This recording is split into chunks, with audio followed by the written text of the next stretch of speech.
Centre hospitalier et universitaire de Trècheville.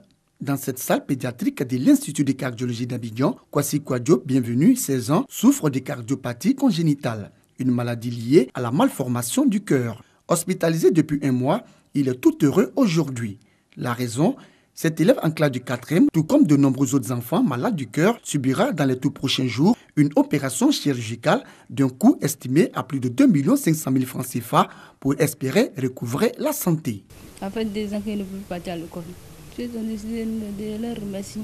Tous ceux qui sont dans le même cas que moi, ils puissent avoir le soutien aussi. Ces personnes de bonne volonté, ce sont les hommes d'affaires musulmans réunis au sein du Chamsi, club des hommes d'affaires musulmans en Côte d'Ivoire. Fondateur et responsable de cette structure islamique qui, en vue de voler au secours des enfants malades du cœur, ont remis au directeur général de l'Institut de cardiologie d'Abidjan un chèque de 50 millions de francs CFA.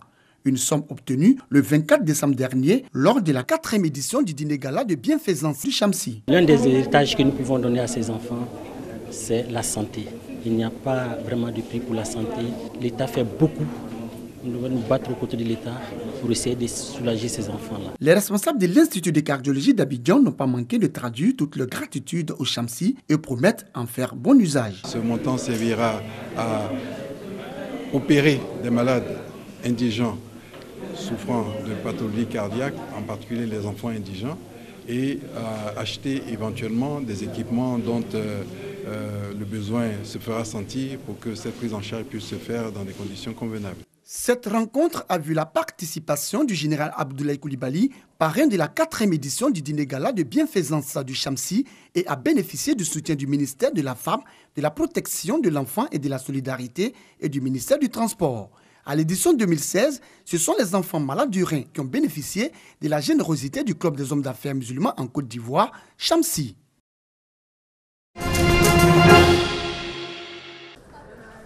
Scolarité centrale de l'université Félix Houphouët-Boigny dans la commune de Cocody. Aristide, étudiant en sciences économiques et criminologie, est en stage dans ce service grâce au programme d'aide à l'embauche PAE. Nous effectuons les tâches administratives telles que les inscriptions des étudiants, la confection des diplômes, la saisie des relevés de notes, l'accueil des étudiants, le classement des dossiers. Cet autre étudiant non-voyant bénéficie aussi de stages au service de reprographie. Mon travail ici consiste à mettre des tampons sur les feuilles de copie, les feuilles de brouillon et à les classer. Quand on a été orienté ici, nous avons été accueillis à bras ouverts par notre chef de service. D'abord, qui nous a dit que ce n'était pas facile, mais si on avait de l'abnégation et autres, nous pourrions nous en sortir. Le programme d'aide à l'embauche a été lancé par le gouvernement en octobre 2017. Il vise à donner une première expérience professionnelle aux jeunes.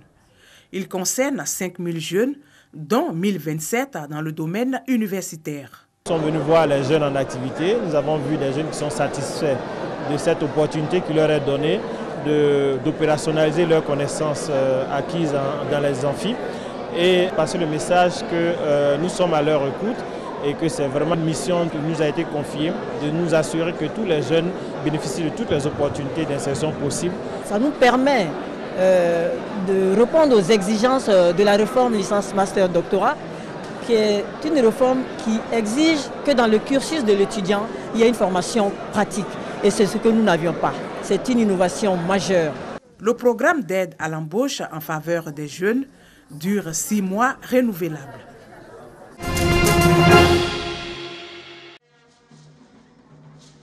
Dans ce match des 2 extrêmes de la poule A, la Côte d'Ivoire n'a pas forcé pour conforter sa place de leader. Les Éléphantes ont atomisé la jeune et inexpérimentée équipe du Niger 7-0. Le festival offensif démarre à la 13e minute par un coup franc de Nina Zoté qui ouvre le score suite à une faute de main de Aïchatou Zakaria. 4 minutes plus tard, le bel extérieur du pied de Nadège Esso est remarquablement repris par Christine Loès pour le 2-0. C'est avec cet avantage que la Côte d'Ivoire part à la pause. À la reprise, la pression ivoirienne s'accentue, obligeant à la 56e minute Sakina Alpha à marquer contre son camp. Quelques secondes après, Inès Tia porte le score à 4-0. Passé la demi-heure, Emmanuela Ebi prend de la vitesse. Son altruisme permet à Inestia d'alourdir le score à 5-0.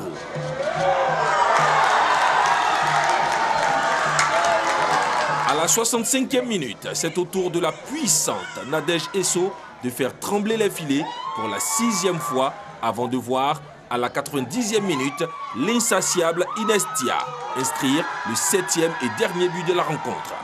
La Côte d'Ivoire termine à la première place de sa poule avec 7 points et se qualifie pour la demi-finale qu'elle disputera jeudi prochain.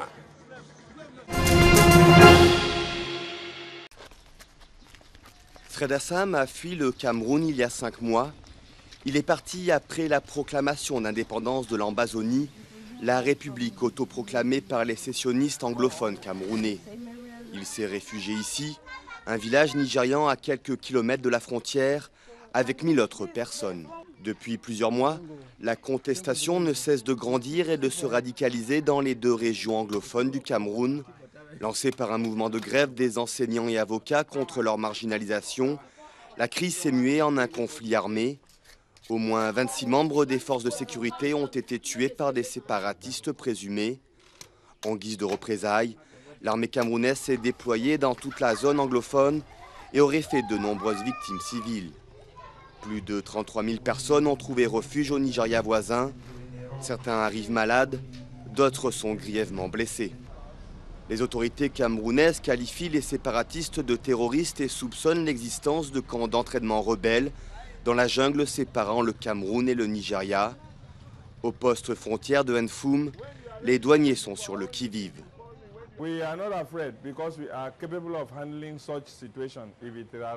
Nous n'avons pas peur parce que nous sommes capables de gérer cette situation, même si elle se militarise. Nous savons que certains d'entre eux sont des militants selon nos enquêtes. Nous savons qu'il y a des militants parmi eux, nous sommes donc très prudents.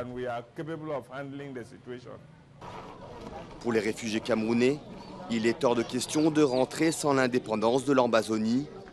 Avec la répression continue de Yaoundé, de nombreux jeunes réfugiés se disent prêts à vouloir prendre les armes pour obtenir l'indépendance de leur région.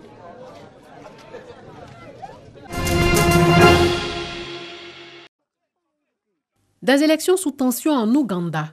Le principal candidat de l'opposition à la présidentielle, Kizza Besigye, a été arrêté vendredi 19 février 2016, au lendemain du premier tour de la présidentielle gagné d'avance par Yoweri Museveni, au pouvoir depuis 30 ans.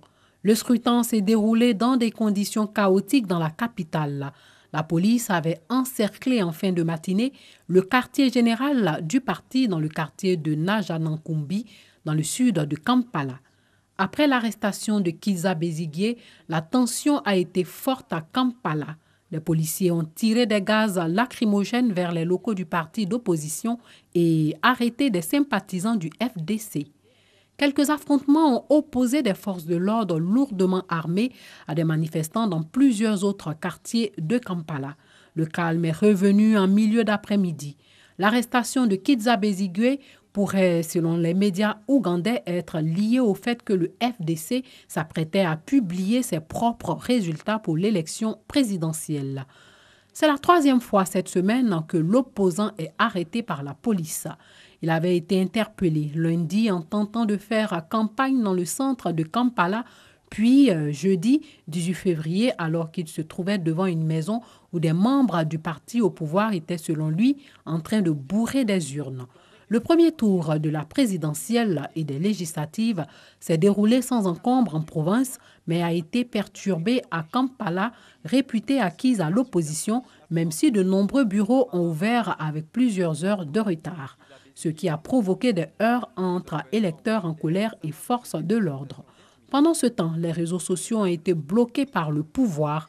Au pouvoir en Ouganda depuis 1986, Museveni est arrivé en tête avec 62,8% des voix devant Kizza Besigye, 32,72% selon des résultats provisoires. Les sondages prédisaient une victoire dès le premier tour avec 51% des voix pour Yoweri Museveni.